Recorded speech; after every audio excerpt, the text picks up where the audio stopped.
सारे देश में ये चाहूँगा कि मेरे देश में हमेशा शांति रहे, कोई हमारी बहन विधवा ना हो, कोई हमारा बच्चा ऑर्फन ना हो, हम सब प्यार से रहें।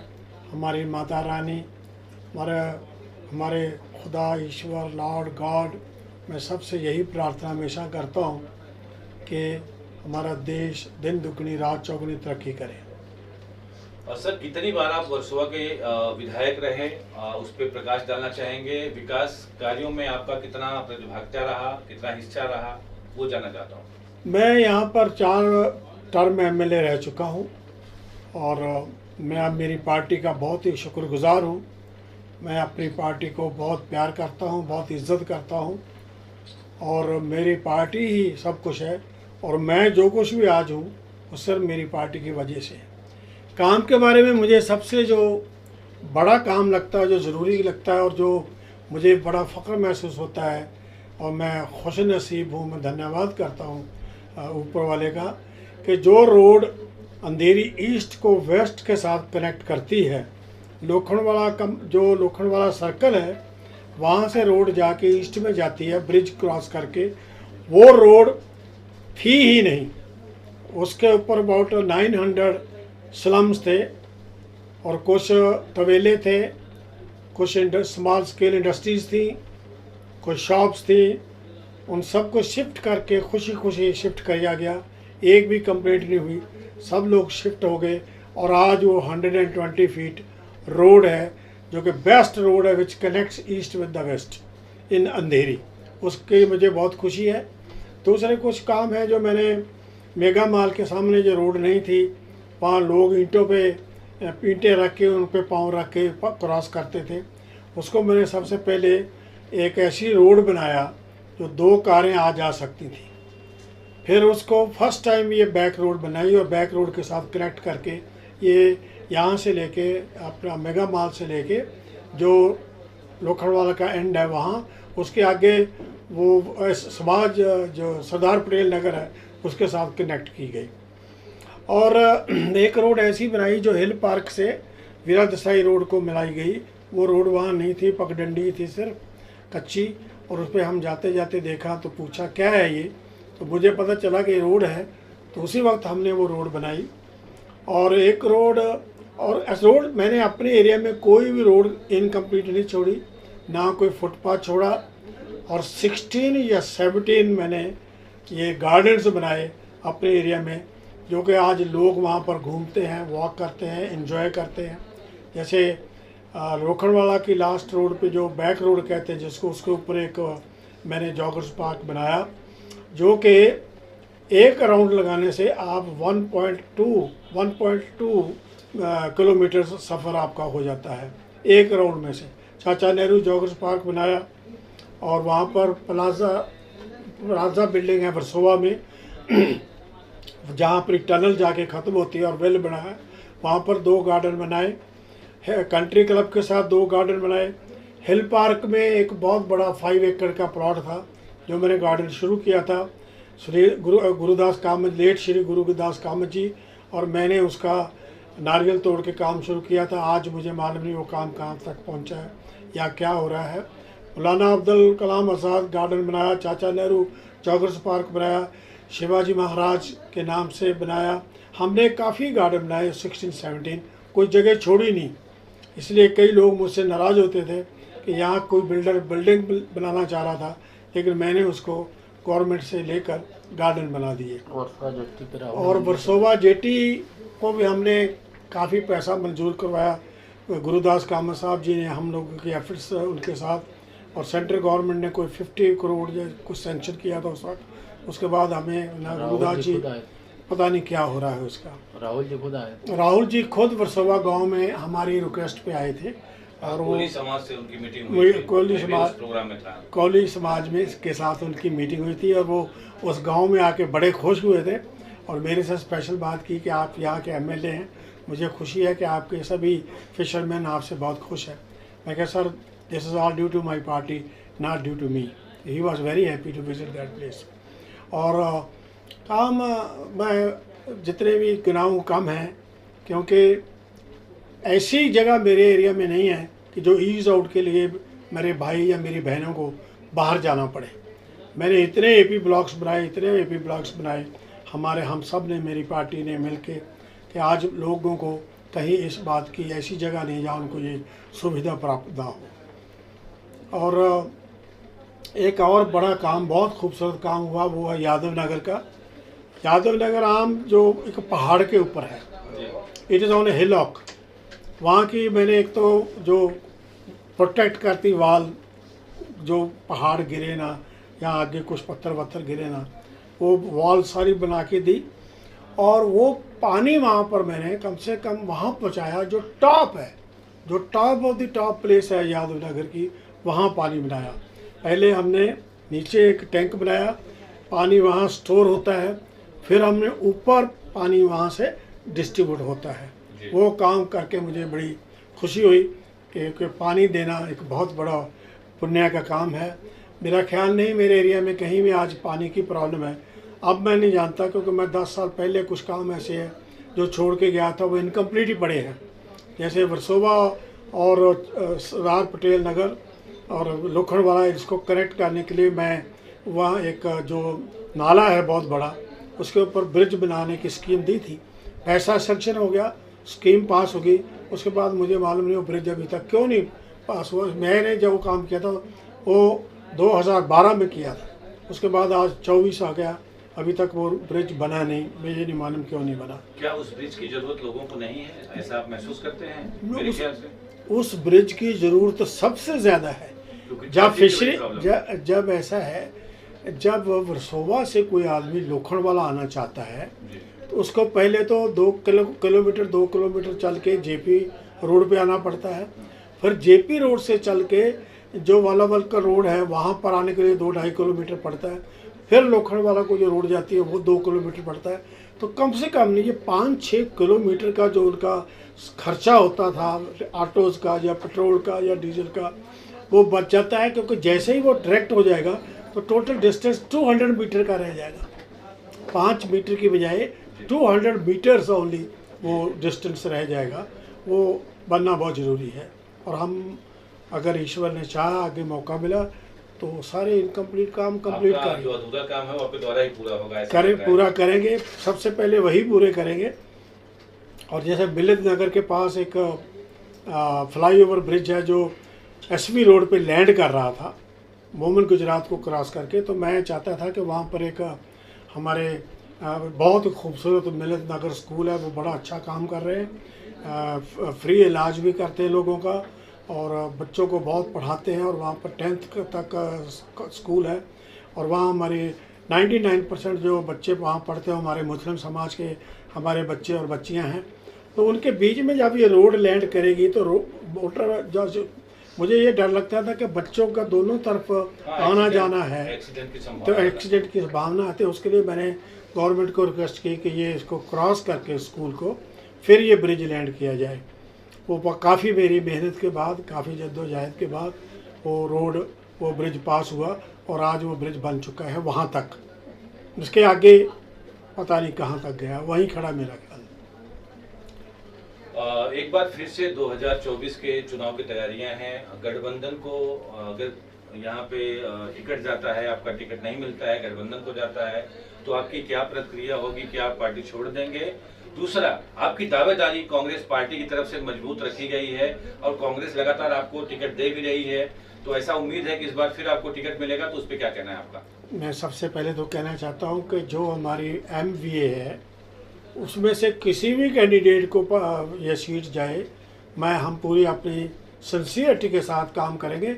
जैसे कि मैंने MP के इलेक्शन के वक्त किया था, जैसे मेरी पार्टी ने MP के वक्त मेहनत की, इसीलिए हमारे इस एरिया से सिर्फ यही एक कंस्टिट्यूंसी जहाँ से 22,000 की लीड हमारे MP को मिली और इतनी लीड कहीं किसी कंस्टिट्यूंसी से नहीं मिली।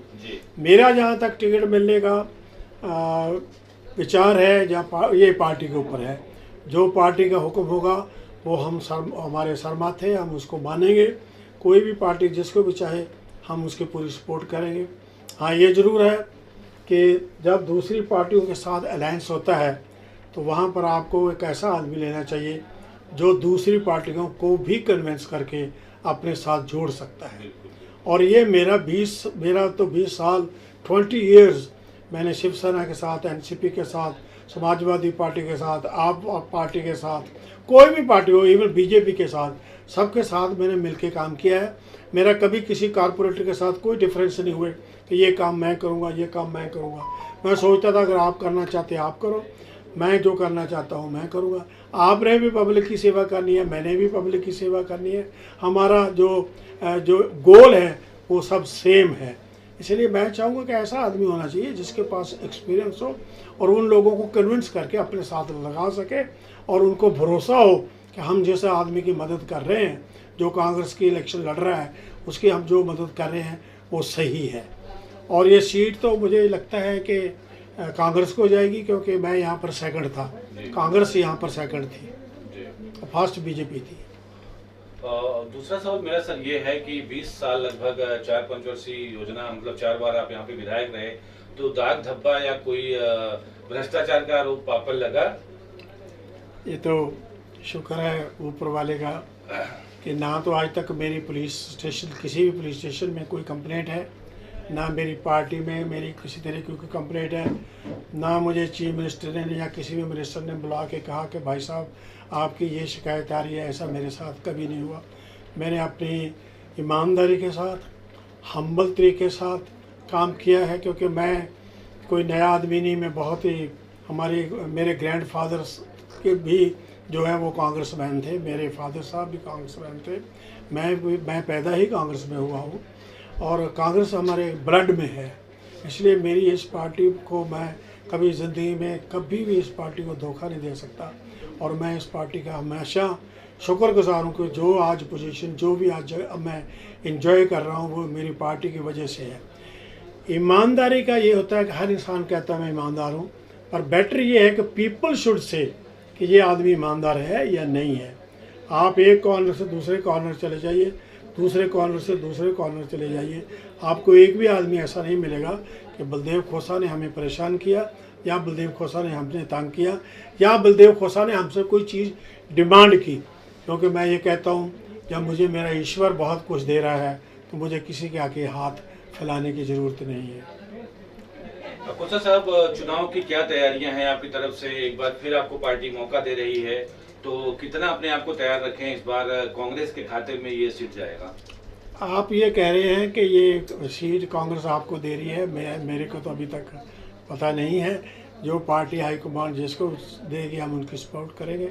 और मैं ये ज़रूर कहना चाहता हूँ कि जब एनसीपी, शिवसेना और कांग्रेस इकट्ठी है तो ये पार्टी डेफिनेटली विनिंग पार्टी है।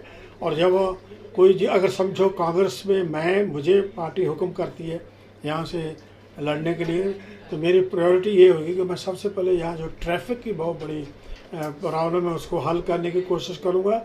मैं यहाँ पर क्योंकि शिफ्टिंग एरिया बहुत, most of the people Bombay की तरफ से यहाँ शिफ्ट हो रहे हैं, तो यहाँ स्कूलों की बहुत ज़रूरत है। जब नई सोसाइटीज़ बनती हैं तो वहाँ पर लाइन तो पानी की सप्लाई लाइन तो पुरानी होती है, बिल्डिंगें वहाँ और बहुत आ जाती हैं। तो मैं जो पानी की सप्लाई की लाइन्स हैं उनको बहुत ऐड करने की कोशिश करूँगा। और जो भी काम आज इनकम्प्लीट है या करने चाहिए वो हम ज़रूर पूरे करेंगे।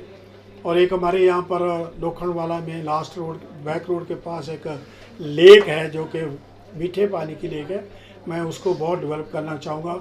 मैंने उसके ऊपर काम भी किया था 2012 में, और मैं उसको काम शुरू भी करने वाला था। मैं अगर मौका मिला तो करूँगा। वर्सोवा बहुत ही पॉश एरिया है, झोपड़पट्टी के लिए आपका क्या प्लान है? कैसे यहाँ से झोपड़पट्टी कम हो, झोपड़ी के रहवासी हैं वो बिल्डिंग तक कैसे पहुँच पाएँ, इसके लिए क्या प्लान किया? हमारे काफ़ी प्लॉट्स ऐसे हैं जहाँ पर स्लम्स एरिया है जो SRA प्रोजेक्ट हो रहे हैं। इस वक्त मेरा जो सबसे बड़ा स्लम एरिया है वो है सागर कुटीर, और वो वैसे भी समंदर के किनारे में बैठे हैं।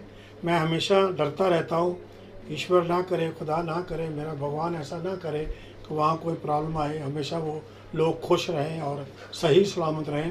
पर मैं सबसे पहले चाहूँगा कि वो जो प्रोजेक्ट है उसको लेके SRA उस प्रोजेक्ट को कंप्लीट किया जाए और उनको झोंपड़ियों से निकाल के बिल्डिंगों में शिफ्ट किया जाए। ये मेरी प्रायोरिटी रहेगी वहाँ पर, अगर मुझे ये मौका मिलता है तो।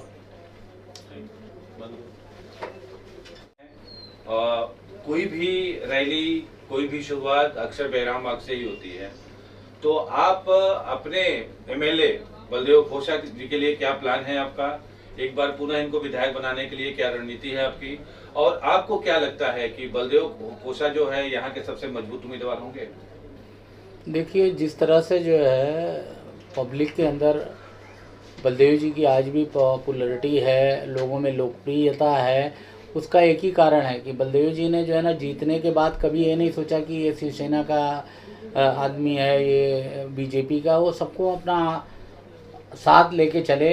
कभी कभी हमने यहाँ तक किया है कि हमने पाइपलाइन बिछाई है पानी की, और उसके अंदर पानी का कनेक्शन जो है बीएमसी से जो है शिवसेना वालों को करने दिया है कि भाई हम दोनों मिलके करते हैं, लोगों का भला होना चाहिए। तो बलदेव जी की नीयत हमेशा ये रही है कि हमारे जो रहवासी है उनका काम होना चाहिए, उनका डेवलपमेंट होना चाहिए। हम आपस में पार्टी उसी समय तक रहती है जब तक जो है इलेक्शन होता है। इलेक्शन के बाद हमारा एक ही ध्येय होना चाहिए कि हमारे सारे भाई बहन हैं, और बलदेव जी उसी नीति के तहत हमेशा काम करते हैं। और कभी भी जो है ना उन्होंने किसी से नफरत नहीं की, सबको प्यार करते हैं। उनके अंदर ये है कि हिंदू, मुस्लिम, सिख, ईसाई सभी जो है हमारे भाई हैं, और सभी के लिए एक जैसा। हम कोई भी अगर एक नाली या गटर का उद्घाटन करते थे, हम नहीं देखते कि इसमें कौन रहता है, हम ये देखते कि सब हमारे भाई बहन रहते हैं और सबको इसका बेनिफिट मिलना चाहिए। हम इस तरह के काम करने वाले लोग हैं। हमारी पार्टी की जो पॉलिसी है बलदेव जी उसी को फॉलो करके हमेशा काम करते हैं। अपने नेताओं में अटूट विश्वास है, जो उनको ऑर्डर होता है वो जो है ना पार्टी के हिसाब से करते हैं। कभी चापलूसी वाला काम नहीं है उनका। कभी उन्होंने ये नहीं देखा कि ये मेरा कार्यकर्ता है तो इसको मैं ज़्यादा फेवर करूं और ये जो है दूसरी पार्टी है, नहीं। उस एरिया के लोगों का कैसे भला होगा। अगर उस पार्टी के नेता से ही बात करनी पड़ी बलदेव जी को, तो बलदेव जी बात करके एक बार कदम नगर के एक रोड का जो उद्घाटन था, यहाँ की नगर सेविका राजुल पटेल थी और वो फंड बलदेव जी के यहाँ से पास हुआ था। तो वो बहुत गिड़गिड़ाने लगे कि मैं जो है ना ये इससे मेरा नुकसान होगा, मेरे वोटर इधर जाएंगे उधर जाएंगे। तो बलदेव जी ने बोला बहन तुम मेरे साथ आओ और नारियल जो है ना आप फोड़ो और हम साथ में मिलके काम करते हैं।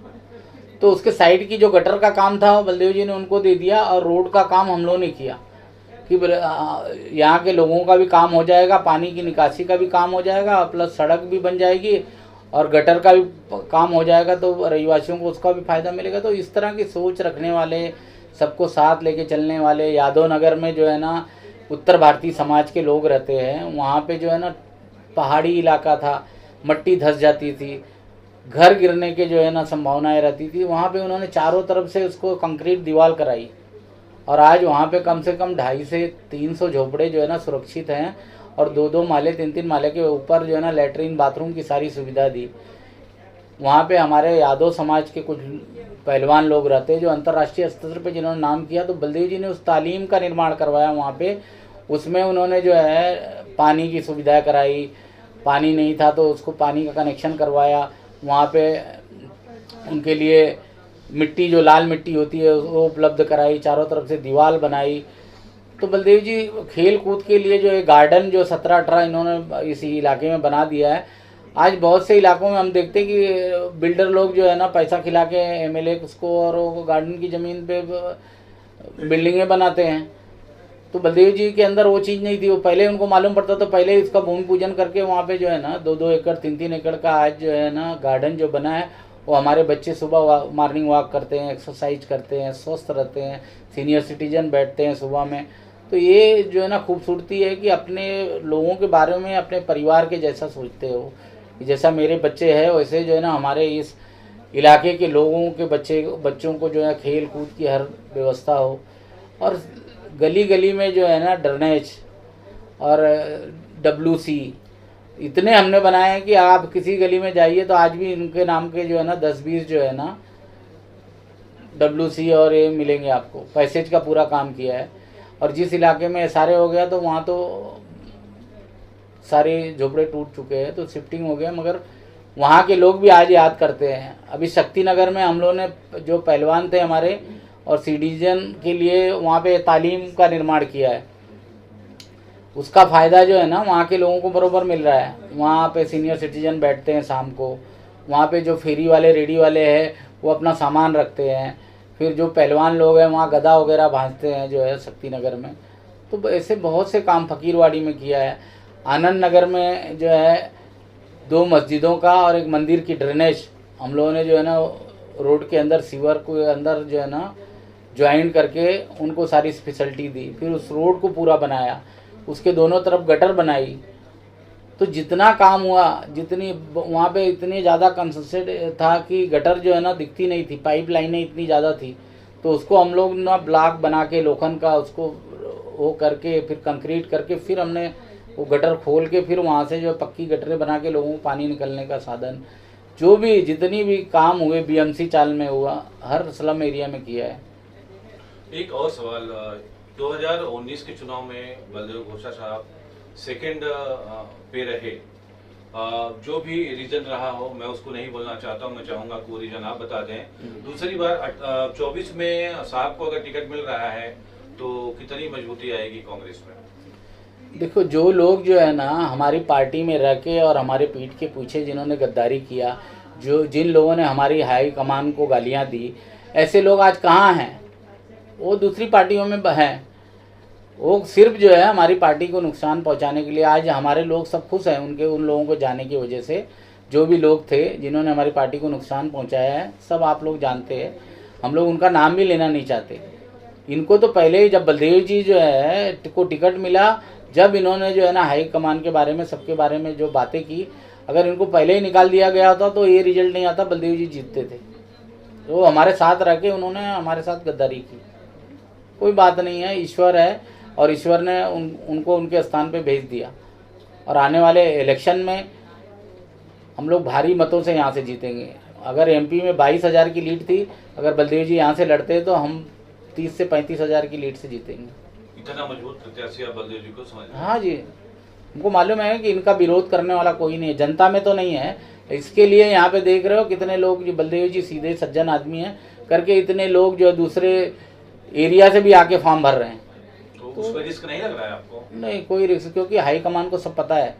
बलदेव जी की जीवनी जो है ना हाई कमान के पास पूरी है कि ये पार्टी के साथ हमारे साथ लॉयलिस्ट रहे। जब इनको टिकट भी नहीं मिला, 2-3 बार टिकट नहीं मिला, उस समय ये पार्टी के साथ खड़े रहे, कभी पार्टी छोड़ी नहीं इन्होंने। पार्टी के बुरे वक्त में हमेशा पार्टी के साथ रहे। जब जो है यहाँ से 2 बार वो एमएलए जीती है, तो यहाँ पे क्या हुआ है? यहाँ पे उस समय जो है बीजेपी का झूठ चल रहा था जोरों में, तो बलदेव जी उसको भांप नहीं पाए। नहीं तो बलदेव जी के सामने कोई बीजेपी का लड़ने वाला नहीं था। ये झूठ जीता, यहाँ से लोग भ्रम में जीते और इसके लिए जो है ना नुकसान हुआ इस एरिए का। आज इस एरिए का कोई विकास नहीं है। जहाँ बलदेव जी ने छोड़ा था वहीं पे ही ठप है सारे काम। छोटे कामों की तो मैं बात नहीं कर रहा हूँ, बड़े बड़े जो काम हैं वो वहीं पे ठप है। अच्छा बलदेव सर, चलते चलते वर्सोवा वासियों से क्या अपील करना चाहेंगे? मैं वर्सोवा के भाइयों और बहनों से अपील करूंगा कि अपने एरिया को साफ रखें, मिलजुल के रहें, प्यार से रहें, एक दूसरे की मदद करें, एक दूसरे से प्यार करें। जब किसी को कोई ज़रूरत हो उसको पूरी ज़रूरत को पूरा करें। और मैं यही चाहता हूँ कि आगे आने वाले इलेक्शन में ऐसा इंसान चुने जो को ऑनेस्ट इंसान हो, जो ग्रुपिज्म में बिलीव नहीं करता हो, जो सबको लेके चलने वाला इंसान हो, जो सबको मोहब्बत करने वाला इंसान हो और जो लोगों को जोड़ने वाला हो, कि लोगों को लड़ाने वाला ना हो। ऐसा इंसान, ईमानदार ऑनेस्ट आदमी हमें यहाँ पर नेक्स्ट इलेक्शन में चाहिए।